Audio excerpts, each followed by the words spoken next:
जब किसी लक्ष्य की प्राप्ति के लिए आपके अंदर जुनून हो तो बड़ी बड़ी सी बाधा भी आपको आपके लक्ष्य से रोक नहीं सकती है। यही वजह है कि कई ऐसे नाम हैं जिन्होंने तमाम विपरीत परिस्थितियों के बावजूद कामयाबी की उस मंजिल को छुआ है जहां से उनको अपनी एक अलग ही पहचान मिली है। इस कड़ी में एक नाम है गुलाब सलाट का। गुलाब सलाट आनंद के रहने वाले हैं जो गुजरात में है। गुलाब ने गरीबी की ऐसी मार झेली है जिसके बारे में सोचकर ही हौसले पस्त हो जाते हैं। बावजूद इसके इन्होंने कभी हिम्मत नहीं हारी और अपने सपने को साकार करने के लिए दिन रात कोशिश करते रहे, जिसका नतीजा यह रहा कि गुलाब सलाट ने भले ही पूरी तरह कामयाबी की मंजिल को अभी नहीं छुआ हो, लेकिन मंजिल तक पहुंचने की राह जरूर पकड़ ली है। गुलाब सलाट का जन्म 20 सितंबर 1984 को हुआ था। गुलाब के पिता ने मजदूरी करके अपने बच्चों की परवरिश की है। गुलाब जब सिर्फ 8 वर्ष के थे तभी से उनके अंदर कुछ ऐसा करने का जुनून पैदा हुआ जिससे न सिर्फ उनको एक अलग पहचान मिले बल्कि घर की गरीबी भी दूर हो सके। और फिर क्या था, गुलाब के पिता तम्मा भाई सलाट ने गुलाब की रुचि को ध्यान में रखते हुए उनका नामांकन एक ऐसी एकेडमी में करवा दिया जहां मार्शल आर्ट सिखाया जाता था। गुलाब ने वहीं से वह राह पकड़ी जिस पर चलकर कामयाबी की मंजिल तक पहुंचने का सफर आज भी जारी है।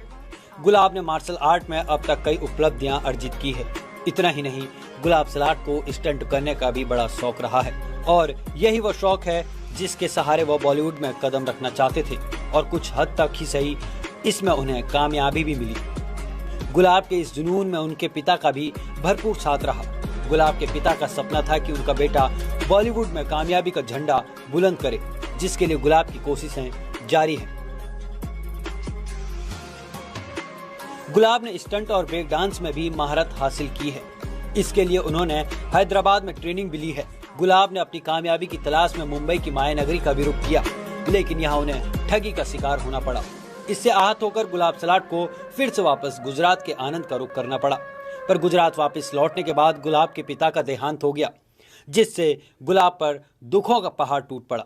एक पल के लिए गुलाब सलाट की तो हिम्मत जवाब देने लगी, क्योंकि घर की गरीबी और पिता के देहांत से यह पूरी तरह टूट चुके थे। फिर भी इन्होंने हिम्मत नहीं हारी और अपनी कोशिशों को जारी रखा। हालांकि गुलाब को अपनी गरीबी की वजह से बीच में ही पढ़ाई छोड़नी पड़ी और वह सिर्फ 8वीं तक ही पढ़ाई कर पाए। पिता की मृत्यु के बाद पूरे परिवार की जिम्मेदारी गुलाब के कंधों पर आ गई। माँ के अलावा 2 बहनों और 2 भाइयों की परवरिश करना गरीबी में आसान नहीं था। फिर भी गुलाब ने हिम्मत नहीं हारी, क्योंकि मार्शल आर्ट में गुलाब ने महारत हासिल कर ली थी। इसलिए उन्होंने मार्शल आर्ट सिखाकर कुछ पैसे कमाए और फिर परिवार को भी चलाया। साथ ही गुलाब ने छोटे छोटे मौक़ों पर डांस परफॉर्मेंस करके भी परिवार और अपने लिए कुछ पैसे जुटाए। लेकिन गुलाब का लक्ष्य तो कुछ और ही था।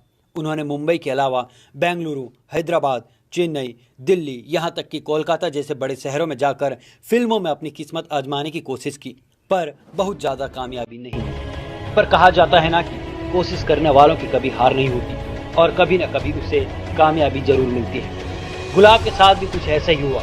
आखिरकार गुलाब सलाट को जय जय जग जननी दुर्गा माँ सीरियल में काम मिल गया, जिसका प्रसारण कलर्स चैनल पर हो रहा था। फिर क्या था, यहाँ से गुलाब के लिए रास्ते खुलने शुरू हो गए। गुलाब को सहारा 1 पर प्रसारित होने वाले सीरियल जय जय बजरंगबली में काम मिल गया। अब मानो यहाँ से गुलाब के सपने साकार होने लगे। गुलाब सलाट को एक में 11 गुजराती फिल्मों में छोटे बड़े रोल मिलते गए, जिसमें कई रोल तो स्टंट थे, जिसने गुलाब को एक अलग ही पहचान दी। गुलाब सलाट को बॉलीवुड की 2 फिल्मों और 2 भोजपुरी फिल्मों में काम मिल गया। इसके बाद तो मानो गुलाब सलाट के लिए सारे दरवाजे खुलते चले गए और उन्हें एक के बाद एक कई फिल्मों में काम मिलते गए। इसके साथ ही गुलाब ने कई एल्बम्स और शॉर्ट फिल्मों में भी काम किया। गुलाब को जैसे जैसे कामयाबी मिलने लगी, उनका हौसला और भी बढ़ने लगा। गुलाब को जो अब तक कामयाबी मिली है, इसका श्रेय वो अपने पिता को देते हैं। उनका कहना है कि पिता ने अगर उनका हौसला न बढ़ाया होता तो शायद यह सब मुमकिन नहीं। हालांकि गुलाब सलाट का यह भी मानना है कि उन्हें अभी और भी लंबा सफर तय करना है, जिसके लिए उनकी कोशिशें लगातार जारी हैं। गुलाब सलाट को विश्वास है कि उनके अंदर का जुनून और उनकी कड़ी मेहनत उन्हें एक दिन स्टार जरूर बनाएगा और उनको न सिर्फ उनके शहर या राज्य में पहचान मिलेगी, बल्कि इस दुनिया में भी लोग उन्हें जानते हैं।